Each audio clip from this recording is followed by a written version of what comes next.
Kevin, do you agree with the Assistant Chief Constable Chris Green from Merseyside, who said everybody is responsible for what happened? If you're taking drugs, you're responsible for what happened. Yes and no. The bottom line is, in our country now, the drugs trade is now ruthlessly controlled by Albanian gangs up and down the whole country, with the exception of Merseyside, who have tenaciously held on to their piece of turf. Merseyside gangsters, led by people like Curtis Warren, once controlled the entire drug trade around all the holiday resorts and small towns all over the place, and indeed up in the northwest still do some of the county lines. The real issue is, what are we going to do about our supposed battle against drugs? Are we going to continue to lose it as the Albanians increase their organised crime hold on the UK, or are we going to do something different and consider different approaches to managing drugs in society? Okay, well, I want to ask you there, you said Merseyside was the only place that wasn't, but what you're saying there is the criminals in Merseyside are ruthless. You're saying that. You're not saying the police are better. You're saying the criminals are ruthless. But look, don't the police, therefore, need to be ruthless across the country to get rid of the Albanians and get rid of the drug gangs? Well, in an ideal world, the police would be a lot more effective. But I'll make 2 points. The first of which, the police as we know it in the UK, due to the cuts in terms of the criminal justice system, the courts are overwhelmed, the prisons are full, the lack of drug treatment work, and of course, the police workforce being cut still by about 30-odd%, and all the other work they have to pick up. Now, the police are far less effective than ever they were before. That's the first point.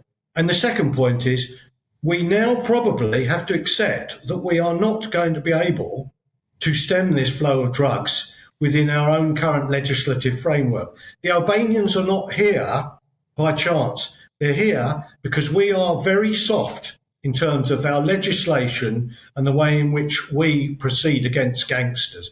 They've decided to come here because we're easier to exploit than the French or the Belgians and so on. It's as simple as that. So what are you suggesting, Kevin? Are you suggesting that the police get much tougher as they may do in other countries, or are you suggesting that the police in effect throw their hands up in the air and say we can't do it and let's legalise all of these drugs? Which way do you think the country should go? Well, what I'm saying is, on the first point, it's not just the police that play the part in it. It's everyone involved in the criminal justice system and social services. So we either have significant reinvestment in the police, the court services, the Crown Prosecution Service, the prison and CPS. Because to be fair to the police, and I'm a big critic of many aspects of it, I might add, the prisons in the UK are full to bursting. And it wasn't RSPCA that put them there. The police actually couldn't do much more when you've got 2 and 3 year waiting lists in the courts. So maybe there is a time now for us to think, well, these Albanians are here and they're becoming strong and they're very, very vicious, equally matching the violence of these Merseyside gangsters. Maybe we need to take the profit out of this.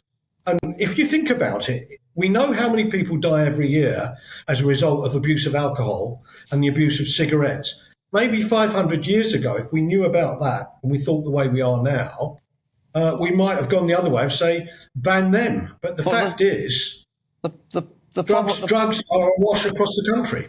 Yeah, the problem, I guess, with legalisation, Kevin, whether it's desirable or not, in terms of the practical thing, given that they are ruthless, these gangs, I can't believe that they're going to sit back and allow people that are their customers that they deal to allow them just to go to the local legal shop to buy.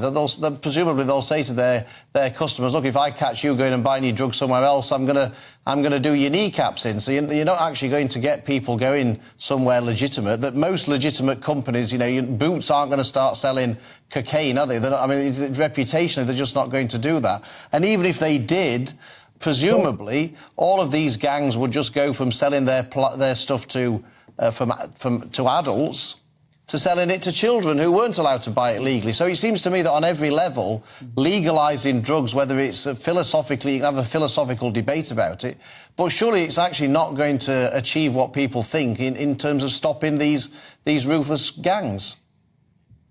Well, you need to look at this really as a strict business and look at what is their business model.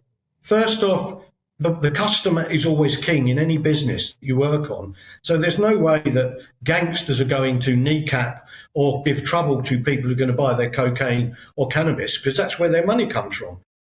At the moment, what they try to do is cut out their competition, which is probably what that shooting in Merseyside was all about, or a drug stat. But the issue on it comes is, if we did decide to follow that route, which is something I've opposed all my life, but I now see that we're up against a way we cannot deal with if we're not prepared to resource it, then we need to look at how could we make it an option for people who wish to buy those different drugs. We let people buy alcohol. It kills hundreds of thousands a year. Cigarettes are responsible for hundreds of thousands of deaths a year. We need to think about this in another way. If we are not going to pump in another 100,000 cops, build extra prisons, extra courts, so that the business model for the Albanians and the Merseyside gangsters doesn't affect their cost-benefit analysis, where there's a greater chance of getting 25, 30 years in prison. We've got where you're going. We've got where you're going, and we agree that we certainly wouldn't be throwing our hands up and saying it's over. Get more prison places. Make sure that you can put these criminals behind bars. Thank you very much indeed.